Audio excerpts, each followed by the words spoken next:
As far as one that really had an impact, I think you have to look in the '90s. That Genesis commercial, Nintendo really set themselves up with you know Nintendo being an easy thing for Sega to rely on, and obviously it had some sort of impact because at least for one generation they were pretty much neck and neck. I guess my first question for you, Gabe, certainly is how significant was Xbox Live in terms of shaping, influencing what we see as far as current day online gaming? Yeah, thanks for having me. Xbox Live was sort of everything. When it came to the early 2000s, if you remember, a lot of companies started trying to build their games as the Halo killer at that time. And when Halo 1 came out, what did that mean exactly? It's a sci-fi shooter. It has, co-op. It has local play. But when Halo 2 launched, that was in 2004. Xbox Live had been around for a little while.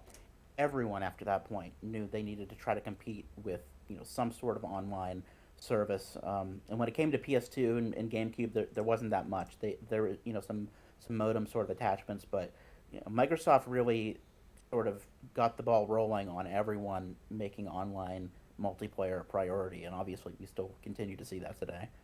Well, and absolutely, and the thing that sticks out to me is like as the pandemic hit and the opportunity for me to find people to play games with online, that was a big part of kind of what helped me get through the early stages of the pandemic, especially early in lockdown. And I found myself kind of becoming a social gamer, right? So that's been a big deal to me. I'm curious, we're talking about a 20-year milestone for Xbox Live.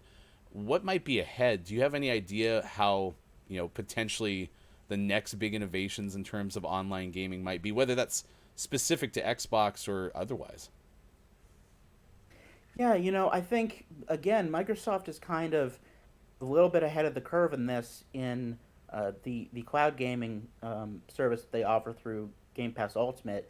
Not so much in that cloud is going to be the future. I think that's sort of a reductive way of looking at it, but that it's becoming an option that can live alongside more traditional console and PC games. So I see is that just becoming more prevalent on other platforms as well. You're playing Halo, you might be at home, but your friend might be, on a work trip. They're on their tablet or something like that. They're still playing with you, and as 5G and that sort of thing rolls out, it's just going to be like, you don't have to wait till you're at home to play with your friends, and as they iron the kinks out. Not only are we going to see that still on Microsoft, but there's rumors going around now that PS5 game streaming is going to be enabled pretty soon. So um, and even Nintendo has sort of dabbled in cloud stuff. So that's what I sort of see as the future, being just way more ways that you can play with your friends, kind of nowhere, no matter where you are.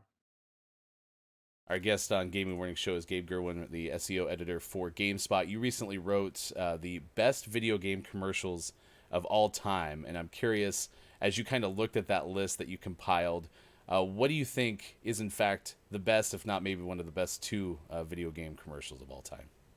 Yeah, the list basically was mostly just stuff that either had a big impact on me or on the industry. 'Cause some of these, frankly, came out years before I was born, and stuff that I just thought was really funny. Honestly, I think that Sneak King commercial, that game's awful, but that commercial for a Burger King $5 game is really really good. It's a parody of sort of really cheesy sort of horror movies, and the Burger King is objectively terrifying. So that's a really good one. As far as one that really had an impact, I think you have to look in the '90s. That Genesis commercial, Nintendo really set themselves up with Nintendo being an easy thing for Sega to rely on, and obviously it had some sort of impact because at least for one generation they were pretty much neck and neck. Yeah, absolutely. I mean, I did not have a Genesis. I was Nintendo through and through from I the was get as well. go. Yeah. But yeah, I had so many friends who had Genesis, and then it's even interesting talking to people outside of the U.S. Now, what we've been doing this show, how many people had what was it, the Mega Drive is what they referred to it as overseas in many places. So yeah, Sega. I'm still amazed to this day that it didn't work out, but you can definitely find historically some of the reasons why it didn't work out. I want to close with this. I'm a sports broadcaster by trade. Yesterday we hosted a GMS Tuesday nights edition of GMS Sports, which is kind of the radio show that I always wanted to do as a sports broadcaster. I understand baseball is a huge part of your life. What's your favorite baseball story? Most of my stories are bad because I'm a Pirates fan. So, um, yeah, that's not the best.